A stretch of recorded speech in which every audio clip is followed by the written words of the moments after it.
Paint घूम रहे हैं और बता रहे फैशन है, घर में बैठने की जगह नहीं और पेंट इतनी टाइट है कि इसमें हवा घुस सकती नहीं है, तो फाड़ फाड़ के छेंद बनाया है। अब उनके छेंद सब देखते हैं, अरे मूर्ख कहीं का, ये पेंट फाड़ने से कोई डेवलप होने वाला है?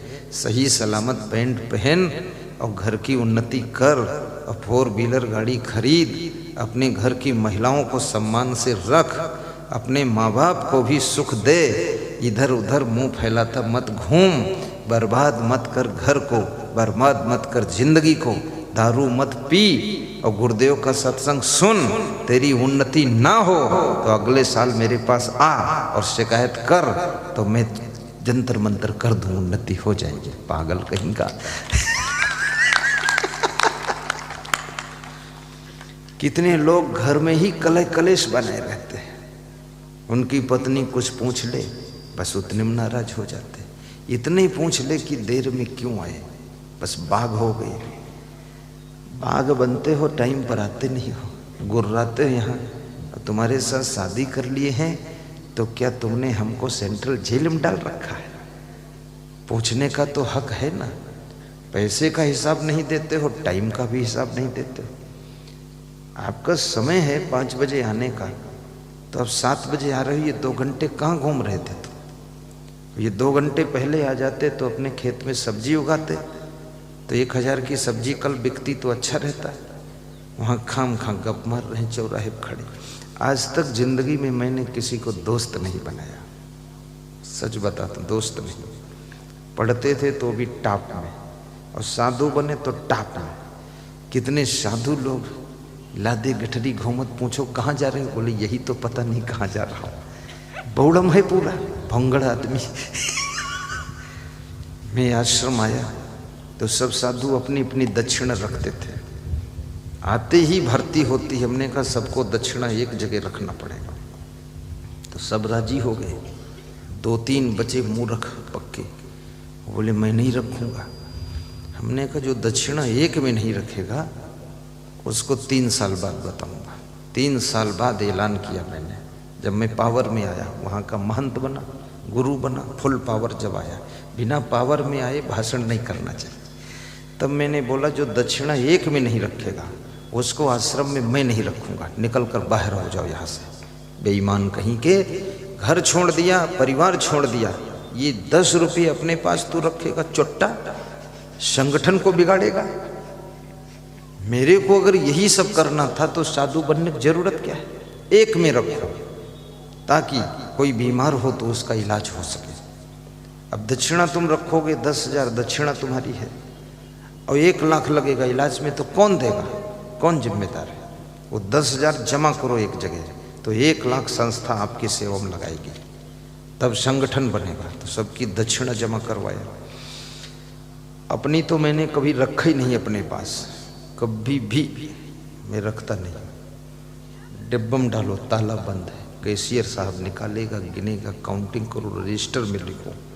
और मैं 1000 रुपया लूँगा, हिसाब दूंगा कहाँ खर्च हुआ। हिसाब क्यों नहीं देते हो?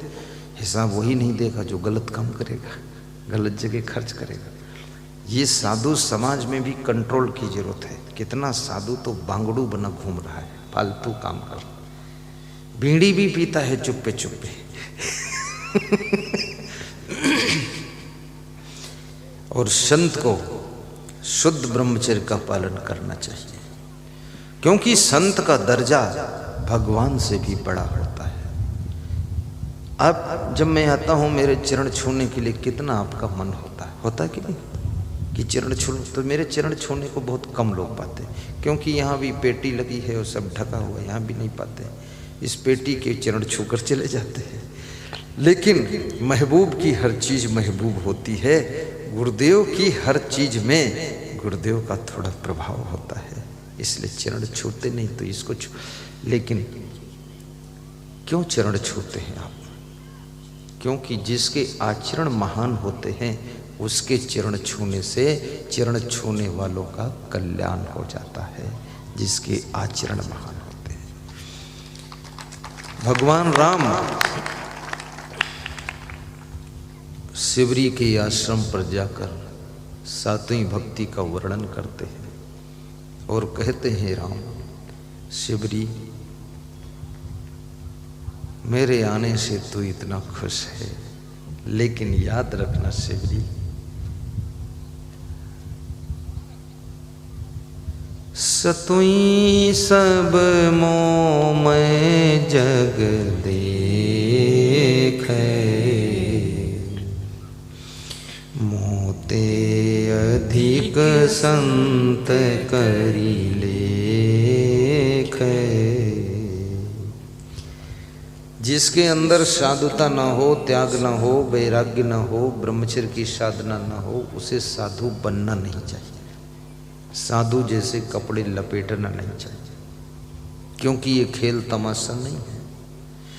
राम कहते हैं मोते अधिक संत कर लेख है। यदि कोई संत मिल जाए तो उनको मुझसे भी बड़ा समझना। भगवान ने संत को अपने से बड़ा स्थान दिया है। लेकिन मैं आपसे निवेदन करूंगा, संत तो बड़े होते ही हैं, आप संतों को भी परखें, अपनी पारख दृष्टि से परखें, और जो संत वास्तव में महान हैं उनके चरणों में अपना शीश नमन करें, और जो संत नकली हैं उनको हाथ जोड़कर क्षमा मांग लें कि जाओ महाराज ठीक है, अपन उनसे भी झगड़ा लड़ाई मत करो फालतू।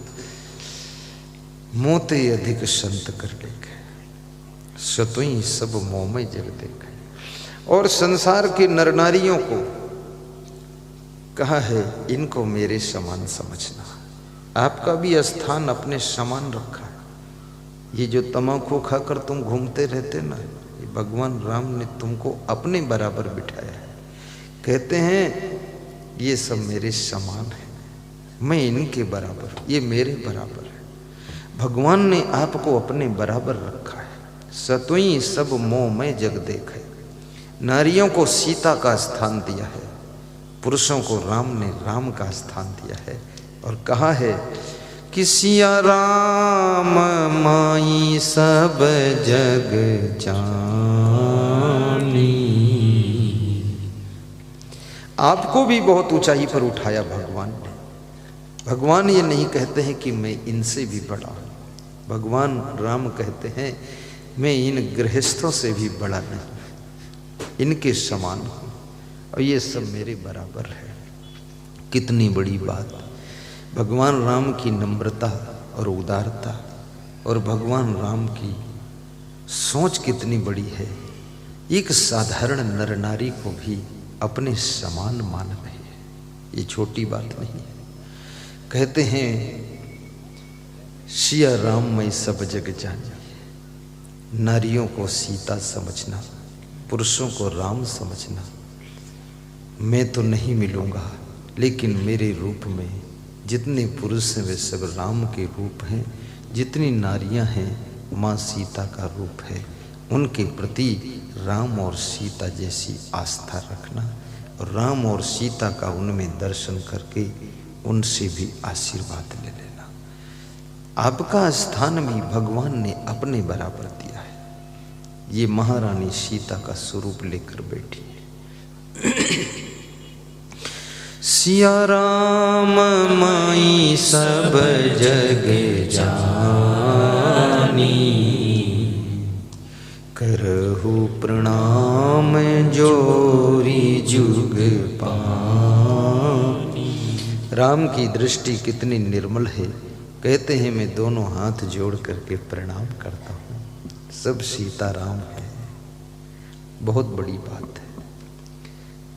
राम ने आपको राम कहा है और महिलाओं को सीता का रूप बताया है। ये छोटी मोटी बात नहीं है। इसलिए आपको भी सजग रहना चाहिए। सीता जैसे पतिव्रता धर्म का पालन करना, राम जैसे एक पत्नी व्रत का भी पालन कर लेना। यदि कोई ऐसी कंडीशन है, दूसरी शादी की आवश्यकता है, एक पत्नी मर गई है, तो सामाजिक मर्यादा से शादी कर लेना। और कहीं महान संत मिल जाए तो राम कहते हैं उनको मुझसे भी बड़ा मानना और उनको प्रणाम करके आशीर्वाद ले लेना।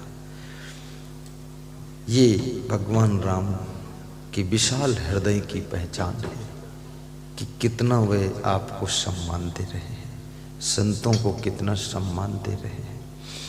और जो सबको सम्मान देता है वही भगवान बनता है, और जो सबका अपमान करता है वो तो साधारण इंसान होता है।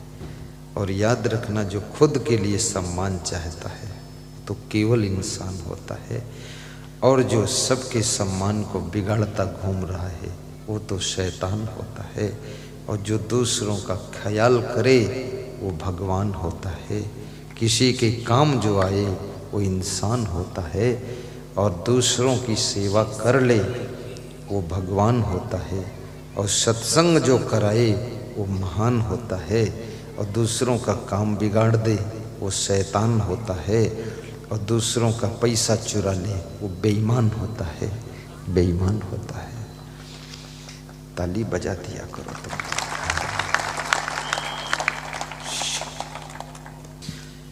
तो मेरा प्रसंग था, इंसान के रूप में तुम्हारा जन्म हुआ है, नारी के रूप में ये माताएं बहनें बैठी हैं, लेकिन नारी से नारायणी बनने की यात्रा भी यहीं से शुरू होती है। नर से नारायण बनने की भी यात्रा यहाँ से प्रारंभ होती है, और राक्षस भी बनने का प्रोग्राम यहीं से तैयार होता है। इसलिए याद रखना, प्रथम अपने चरित्रों को सुधारोगे तो क्या होगा, प्रथम अपने चरित्रों को सुधारोगे तो क्या होगा। कृपा सिंधु मुझे चरणों में बिठा लोगे तो क्या होगा। जिनके चरित्र सुंदर हैं उनके चित्र की भी पूजा प्रारंभ हो जाती है। चरित्रवान भी बनो, धनवान भी बनो, गुणवान बनो, महान बनो, बुद्धिमान बनो, विवेकवान बनो, विचारवान बनो,